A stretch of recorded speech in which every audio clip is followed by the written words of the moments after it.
बाकी लोगों को भी इन्फॉर्म कर दो।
सभी को आवाज आ रही है? Yes sir. अच्छा, इस समय कोई और क्लास या कोई मीटिंग या कोई वेबिनार कुछ और भी चल रहा है क्या? नो सर, था 3 बजे खत्म हो 3 बजे तो आई गेस सिग्नल की भी क्लास थी। गया। यस सर, वही क्लास। अच्छा,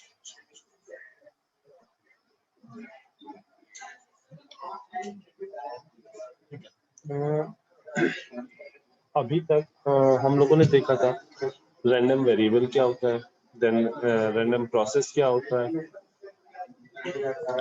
उसके डिफरेंट पैरामीटर्स हमने देखे, रैंडम प्रोसेस को हम कैसे कैसे क्लासिफाई कर सकते हैं वो हमने देखा, देन हमने ऑटो कोरिलेशन देखा कि ऑटो कोरिलेशन क्या होता है, राइट। ऑटो कोरिलेशन को हम कैसे डिफाइन कर सकते हैं वो हमने देखा। नाउ अब नेक्स्ट पैरामीटर, अगर हमें किसी रैंडम वेरिएबल को हमें फ्रीक्वेंसी डोमेन में रिप्रेजेंट करना है, ठीक है, ऑटो कोरिलेशन की हेल्प से हमने उसे टाइम डोमेन में रिप्रेजेंट कर लिया, और अगर हमें उसे फ्रीक्वेंसी डोमेन में रिप्रेजेंट करना है तो उसके लिए हम पावर स्पेक्ट्रल डेंसिटी यूज करते हैं। अब पावर स्पेक्ट्रल डेंसिटी क्या होती है?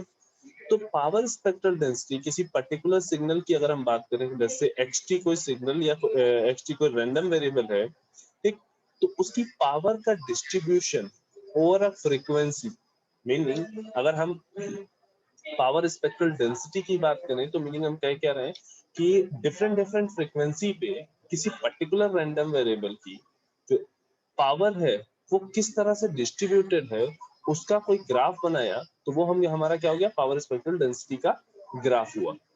ठीक, तो पावर स्पेक्ट्रल डेंसिटी क्या है? Distribution of power over the frequency. ठीक, लेट्स से हम कह रहे हैं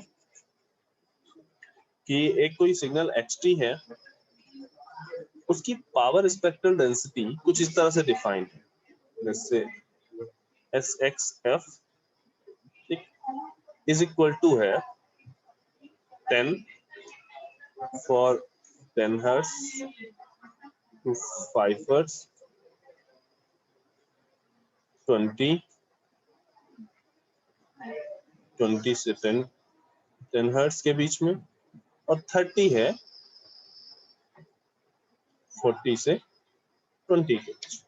ये डेफिनेशन है, मीनिंग ये यहाँ बेसिकली क्या कह रहा है कि भाई जब आप पावर देख रहे हो, पावर का जो डिस्ट्रीब्यूशन है 10 10 हर्ट्ज से 5 हर्ट्ज से 10 हर्ट्ज के बीच में पावर कुछ इतनी है, 10 के बराबर है, 10 हर्ट्ज से 20 हर्ट्ज के बीच में 20, और 20 से 40 के बीच में 30।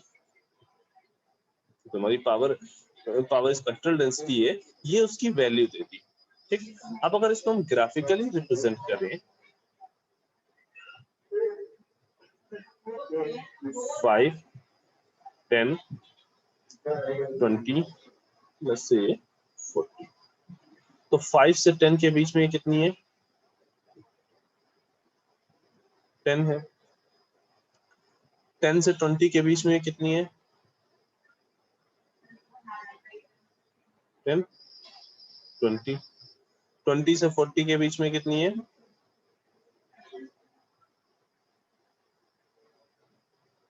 30। ये बेसिकली क्या है? SXF।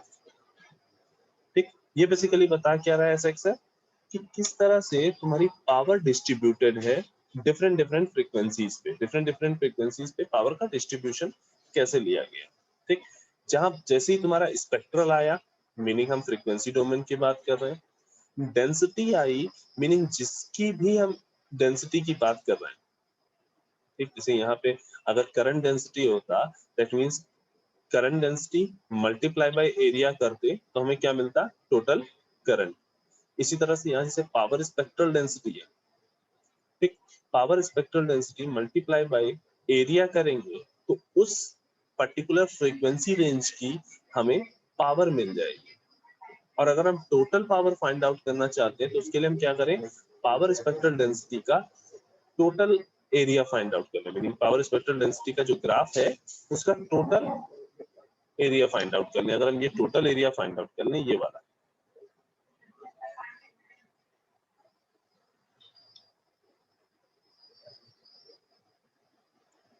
ये टोटल एरिया अगर हम फाइंड आउट कर लें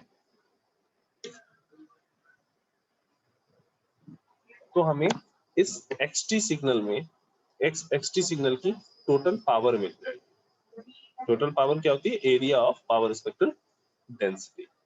ठीक, अच्छा, पावर स्पेक्ट्रल डेंसिटी डिफाइंड होती है केवल और केवल पावर सिग्नल्स के लिए। ठीक, हमें पता है कि दो तरह के सिग्नल्स होते हैं, पावर या energy.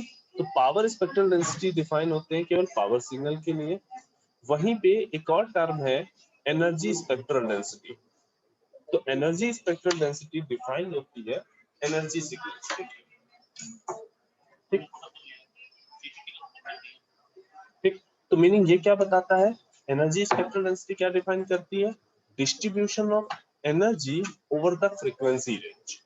Distribution of energy over the frequency range.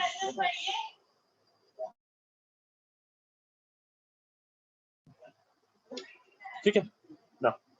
अब यहाँ एक रिलेशन दिया हुआ है ये। ठीक, ये रिलेशन बेसिकली क्या कह रहा है कि अगर आपने पावर स्पेक्ट्रल डेंसिटी का इनवर्स फोरियर ट्रांसफॉर्म लिया तो क्या मिलेगा आपको? Auto correlation. ये भी हम लोगों ने उस दिन ऑटो कोरिलेशन देखा था। ये क्या है? Auto correlation. ठीक, और ऑटो कोरिलेशन का अगर तुमने फोरियर ट्रांसफॉर्म लिया तो वो क्या आएगा? Power spectral density. ठीक, यही रिलेशन एनर्जी स्पेक्ट्रल डेंसिटी के लिए भी सही होगा। दैट मीन्स अगर जो रैंडम वेरिएबल है वो एनर्जी रैंडम वेरिएबल है, यानी जो सिग्नल है वो एनर्जी सिग्नल है, तो उस केस में ऑटो कोरिलेशन का फोरियर ट्रांसफॉर्म क्या देगा हमें? Energy spectral density. मीनिंग दोनों ही सेम क्वांटिटीज हैं, बट दोनों का नाम डिफरेंट इसलिए है कि भाई एक पावर सिग्नल के लिए डिफाइन है, दूसरी एनर्जी सिग्नल के लिए डिफाइन है। और इन जनरल जब हम कम्युनिकेशन में देखते हैं तो ज्यादातर सिग्नल हमें पावर सिग्नल ही मिलते हैं, पीरियोडिक सिग्नल ही मिलते हैं। दैट इज व्हाई हम पावर स्पेक्ट्रल डेंसिटी की ज्यादा बात करते हैं। एनर्जी स्पेक्ट्रल डेंसिटी की कैलकुलेशन और एनर्जी स्पेक्ट्रल डेंसिटी की ज्यादा बात तुम्हारे सिग्नल एंड सिस्टम जब तुम पढ़ रहे होगे वहां पे होगी।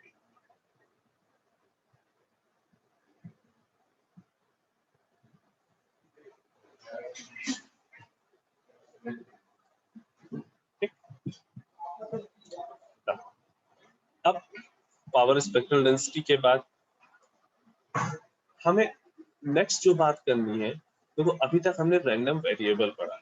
हमने देखा कि किस तरीके से रैंडम वेरिएबल अफेक्ट कर सकता है, या रैंडम वेरिएबल की हेल्प से कैसे हम डिफरेंट सिग्नल्स की स्टडी कर सकते हैं। मीनिंग जो हमने डिफरेंट पैरामीटर पढ़े CDF और PDF, उन पैरामीटर्स की हेल्प से हम कैसे रैंडम वेरिएबल की स्टडी कर सकते हैं।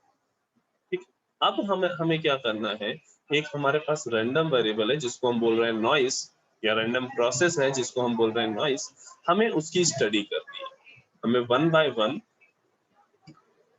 डिफरेंट पैरामीटर्स नॉइस के हमें देखने हैं। ठीक, और उसके बाद इस नॉइस का जो इफेक्ट है डिफरेंट कम्युनिकेशन सिस्टम्स पे, मीनिंग DSB-SC पे, SSB-SC पे, AM पे या FM पे, उन पे इफेक्ट देखना है। देन हमें ये फाइंड आउट करना है कि जैसे हमने कह दिया था कि हाँ भाई जो FM है वो AM के रिस्पेक्ट में काफी नॉइस इम्यून है। ठीक, तो क्या ऐसा वाकई है?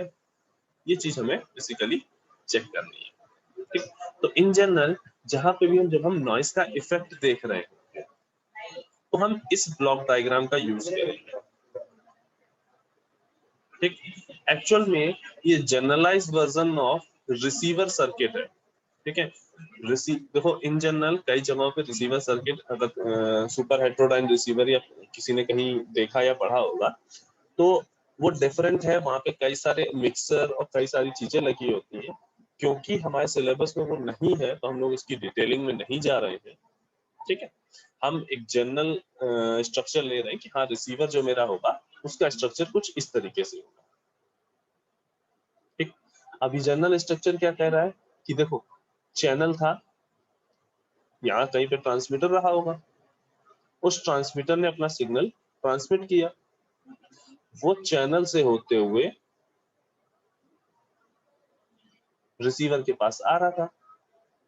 ठीक, चैनल का मतलब क्या, या तो वो एक वायर होगी या वो एक वायरलेस मीडियम होगा। अगर वो वायरलेस मीडियम होगा तो भी नॉइस ऐड हो सकती है, अगर वो वायर्ड मीडियम होगा मतलब कोई वायर के अंदर से होके आ रहा है तो भी उसमें नॉइस ऐड हो सकती है। मीनिंग चैनल में ये जो नॉइस है वो इस तरह से ऐड हो सकती है, उसको हमने यहाँ पे एडर से शो किया। यहाँ पे एडर शो करने का हमारा बस रीजन इतना सा है कि इन जनरल नॉइज जो है वो किसी भी टर्म्स में अफेक्ट कर सकती है, मीनिंग ऐड हो सकती है, मल्टीप्लाई हो सकती है, कुछ भी हो सकता है। बट हम जब स्टडी करेंगे नॉइस का इफेक्ट तो हम ये मान के चलेंगे कि हमारी नॉइस हमारे सिग्नल में ऐड हो रही है। ठीक, देन हमें जो यहाँ पे आउटपुट मिलेगा जो हमारा रिसीव्ड इनपुट होगा, रिसीवर पे रिसीव्ड इनपुट होगा वो R T is equal to क्या होगा, S T plus N T, S T plus N T. और इस रिसीव सिग्नल को मीनिंग नॉइस प्लस सिग्नल का जो पार्ट है उसको हम बैंड पास फिल्टर से पास करेंगे। ठीक है, बैंड पास फिल्टर से इसको पास करा के तब हमें जो मिलेगा वो सिग्नल हमने उसको क्या नाम दिया है, एक्सटी। देन हम उसे जो डिफरेंट डीमॉड्यूलेटर सर्किट्स हमने पढ़े, चाहे वो एनवेलप डिटेक्टर हो चाहे वो कोहेरेंट डिटेक्टर हो, वहां से पास करेंगे और उससे हमें आउटपुट में मैसेज सिग्नल मिलेगा। और ये मैसेज सिग्नल हमारा कहाँ जाएगा, एंड यूजर के पास, जो भी हमारा रेडियो सुनने वाला एंड यूजर होगा। रेडियो यहाँ पे हमने एग्जाम्पल लिया है। ठीक ना, अब जब हम नॉइस की स्टडी कर रहे होंगे तो फर्स्ट हम नॉइस की डिफरेंट पैरामीटर्स फाइंड आउट करेंगे इस पॉइंट पे, मीनिंग इनपुट ऑफ रिसीवर पे, और दूसरा हम डिफरेंट पैरामीटर्स फाइंड आउट करेंगे आउटपुट ऑफ रिसीवर पे। ठीक, इनपुट रिसीवर के इनपुट पे और रिसीवर के आउटपुट पे हम डिफरेंट पैरामीटर्स जो नॉइस को रिप्रेजेंट कर रहे होंगे, नॉइस के इफेक्ट को रिप्रेजेंट कर रहे होंगे, हम उनको फाइंड आउट करेंगे। यहाँ पे जब हम फाइंड आउट करेंगे ठीक वो पैरामीटर, तो वो हमें क्या बताएंगे कि जो रिसीवर पे रिसीव्ड हुआ है सिग्नल वो कितना अच्छा रिसीव हुआ है, मतलब उसमें कितना कम से कम डिस्टॉर्शन है, मीनिंग उसमें नॉइस का इफेक्ट कितना ज्यादा है, ये यहाँ से हमें पता चलेगा। और देन यहाँ पे जब हम फाइंड आउट करेंगे वो पैरामीटर्स तो हमें पता चलेगा कि एंड यूजर के पास जो आप रिजल्टेंट भेज रहे हो उसकी क्वालिटी कैसी है, उस पर नॉइस का इफेक्ट कैसा है। एक्चुअल में देखा जाए तो ये हमारे लिए ज्यादा इंपॉर्टेंट है। हमें मतलब नहीं हमारा रिसीव होने वाला सही आ रहा है या नहीं आ रहा, उससे हमें मतलब नहीं है। जो एंड यूजर के पास क्वालिटी जा रही है वो सही होनी चाहिए। भले ही तुम बीच में यहाँ पे कोई सर्किटरी ऐसे लगाओ जिसकी वजह से तुम्हारा सिस्टम ठीक हो जाए, यहाँ पे रिसीव भले ही थोड़ा सा नॉइस ज्यादा हो बट अंदर यहाँ से निकल के मे बी पॉसिबल किस तरह से तुम नॉइस को फिल्टर आउट कर लो। तो ये वाला पार्ट तुम्हारा यहाँ का जो उसको सिग्नल टू नॉइस रेशियो बोलते हैं, एसएनआर बोलते हैं, यहाँ का जो एसएनआर है वो ज्यादा होना चाहिए। ठीक, अभी देखेंगे आगे चल के कि एसएनआर क्या होता है।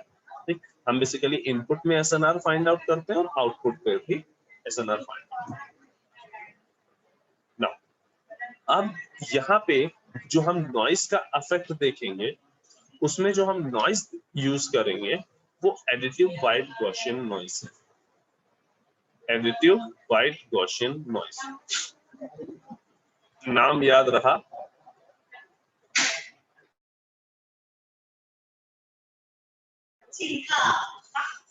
नाम याद रहा तो सारी चीजें ठीक। देखो इसकी जितनी भी प्रॉपर्टीज हैं एडिटिव वाइट गॉसियन नॉइस की, जितनी भी डेफिनेशन है वो सारी की सारी इसी नाम पे ही डिपेंडेंट है। ठीक, अब एडिटिव है, फर्स्ट टर्म क्या है एडिटिव,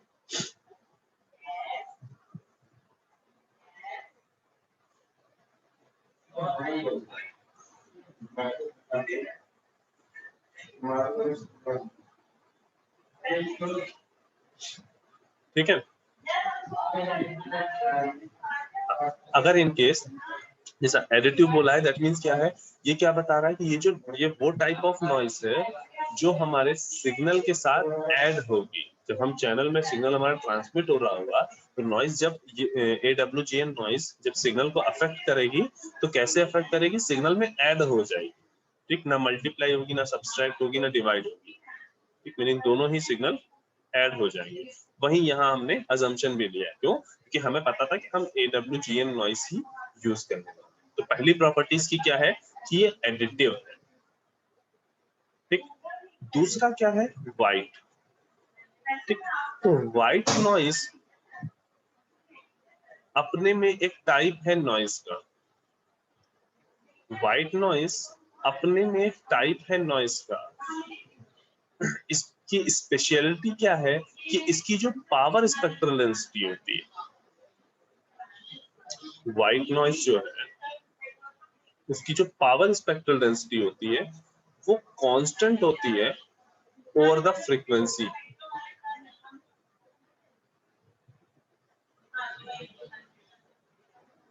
मीनिंग माइनस इन्फिनिटी से प्लस इन्फिनिटी के बीच में व्हाइट नॉइस की जो पावर स्पेक्ट्रल डेंसिटी होती है वो कांस्टेंट रहती है। मतलब ये भेदभाव नहीं करता है, किसी भी फ्रीक्वेंसी का सिग्नल आएगा उस सब को पावर जो नॉइस पावर जो इफेक्ट करेगा वो सिग्नल, नॉइस पावर जो अफेक्ट करेगा वो सिग्नल वो इक्वल होगी। मीनिंग चाहे इस फ्रीक्वेंसी रेंज में आप मेजर कर लो या इस फ्रीक्वेंसी रेंज में मेजर कर लो, ठीक, डिपेंड करता है कि ये बैंडविड्थ सेम होनी चाहिए। क्यों, हमें पता है जब हम पावर कैलकुलेट करेंगे तो ये एरिया निकालेंगे। लेट्स से ये बैंडविड्थ है B1 और ये बैंडविड्थ है B2, ठीक। ये मेरा सिग्नल 1 है और ये मेरा सिग्नल 2 है, ठीक। मेरा सिग्नल 1 जो है वो इस फ्रीक्वेंसी रेंज में लाई कर रहा है और सिग्नल 2 इस फ्रीक्वेंसी रेंज में लाई कर रहा है। तो इस सिग्नल को जो नॉइस पावर मिलेगी वो कितनी होगी, B1 multiply by N not by 2, और इस सिग्नल को जो नॉइस पावर फील होगी, नॉइस पावर अफेक्ट करेगी, वो कितनी होगी, N not by 2 into B2,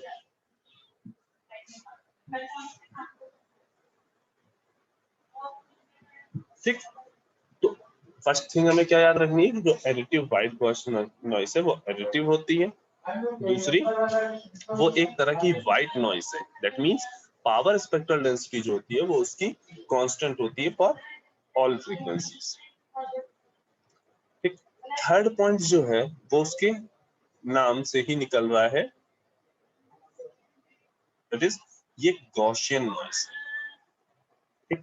किसी भी नॉइस को हम गॉसियन नॉइस तब कहते हैं जब उसका प्रोबेबिलिटी डिस्ट्रीब्यूशन फंक्शन, जब उस नॉइस का probability distribution function Gaussian distribution होता है विथ जीरो मीन,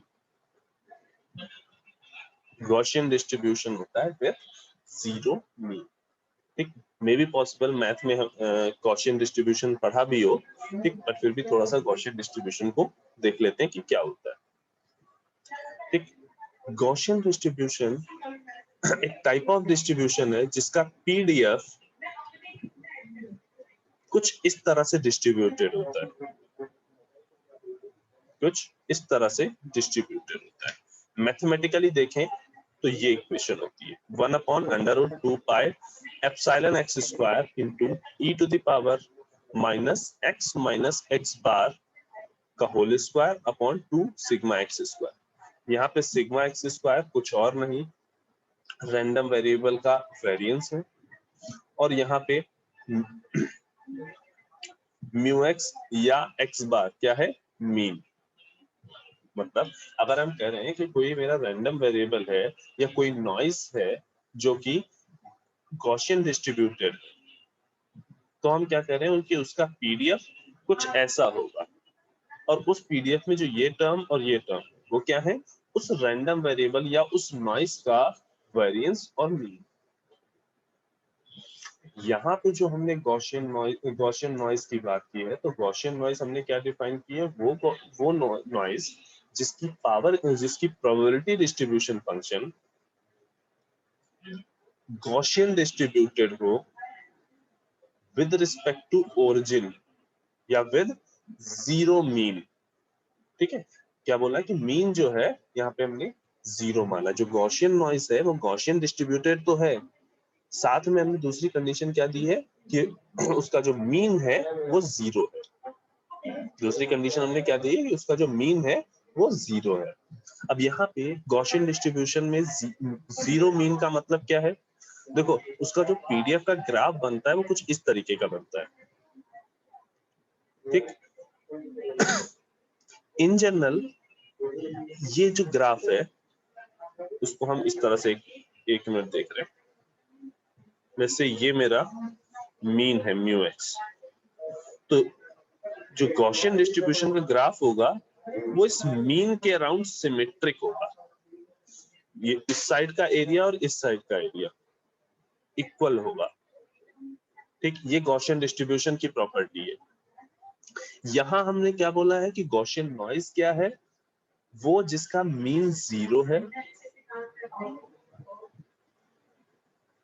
तो क्योंकि मीन जीरो है दैट इज वाई ये सेंटर यानी ओरिजिन से इधर साइड पे और इधर साइड पे इक्वली डिस्ट्रीब्यूटेड। ठीक है, सेंटर से इधर साइड और सेंटर से इधर साइड पे इक्वली डिस्ट्रीब्यूटेड। ठीक, तो एक वाइट गॉसियन नॉइज की हमें तीन प्रॉपर्टी याद रखनी है। उसका पीडीएफ गॉसियन डिस्ट्रीब्यूटेड होता है विद जीरो मीन। सेकेंड, उसकी पावर स्पेक्ट्रल डेंसिटी कांस्टेंट होती है फॉर ऑल फ्रीक्वेंसी, और वो किसके बराबर होती है? n नॉट बाई 2 के बराबर। थर्ड, कि वो एडिटिव नॉइस है, रिसीव्ड सिग्नल में वो ऐड होगी। ठीक,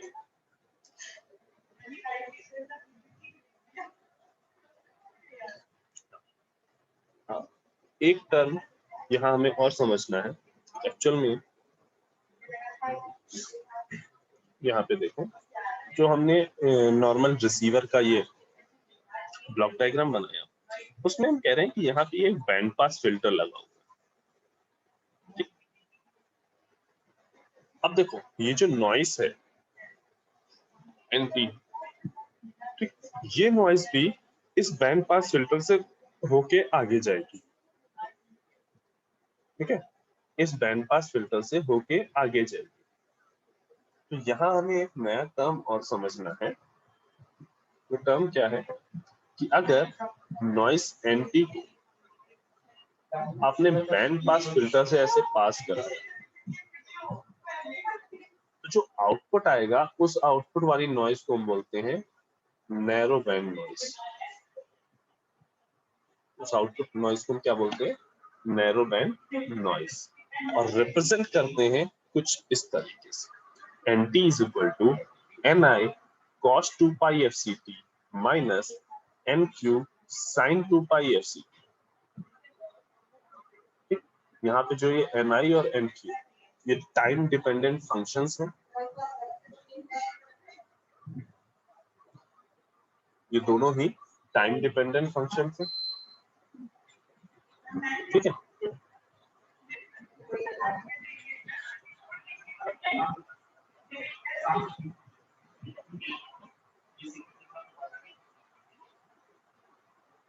ठीक, ये NIT क्या है? इन फेस कंपोनेंट ऑफ नॉइस, और ये क्या है? MQ क्या है? Quadrature face component of noise.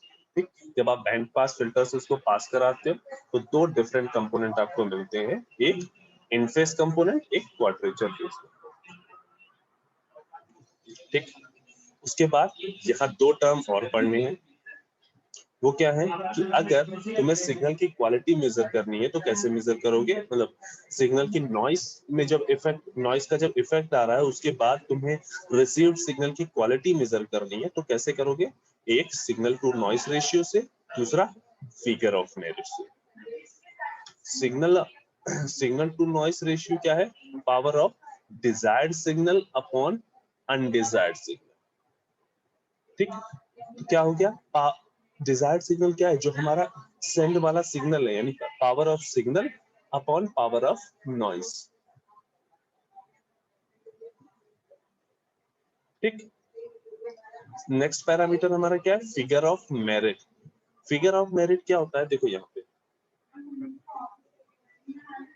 पे हमने कहा तुम्हें इनपुट ऑफ रिसीवर और आउटपुट रिसीवर, दो जगहों पे एसएनआर फाइंड आउट करना है। एसएनआर क्या है कि इस टर्मिनल पे जो सिग्नल रिसीव हो रहा है उसकी पावर क्या है, और इस टर्मिनल पे जो नॉइस आ रही है उसकी पावर क्या है। मीनिंग यहाँ पे जो आ रहा है इस टर्मिनल पे कौन आ रहा है, एसटी प्लस एनटी, तो इस एसटी की पावर अपॉन इस एनटी की पावर, उसका जो रेशियो आएगा वो तुम्हारा क्या कहलाएगा, एसएनआर। ठीक, ये है इनपुट पे तो इसको एसएनआर इनपुट बोल रहे हैं, ये आउटपुट पे है तो ये एसएनआर आउटपुट है, और output SNR upon input SNR अगर कर रहे हैं तो उसको हम क्या बोल रहे हैं, figure of merit. One more thing, यहाँ पे जो हम जिसको इनपुट एसएनआर बोल रहे हैं उसी को pre detection signal to noise ratio भी बोलते हैं। इसी तरह से इस टर्मिनल पे जो हम signal to noise ratio find करते हैं उसको हम पोस्ट डिटेक्शन एसएनआर भी बोलते हैं। ठीक, ये डिफरेंट डिफरेंट टर्मिनोलॉजीज हैं जो तुम्हें अभी नॉइस की स्टडी के लिए तुम्हें नॉइस का जो इफेक्ट देखना है उसके लिए तुम्हें पता होनी चाहिए। नेक्स्ट हमें देखना है नॉइस इन डीएसबी-एससी, ठीक, लेकिन उसको हम लोग नेक्स्ट लेक्चर में स्टार्ट करेंगे यानी मंडे को। तो अभी सभी लोग अपनी चैट बॉक्स पे अटेंडेंस मार्क कर दें, और जो लोग अटेंडेंस मार्क कर ले रहे हैं वो क्लास लीव कर लेंगे।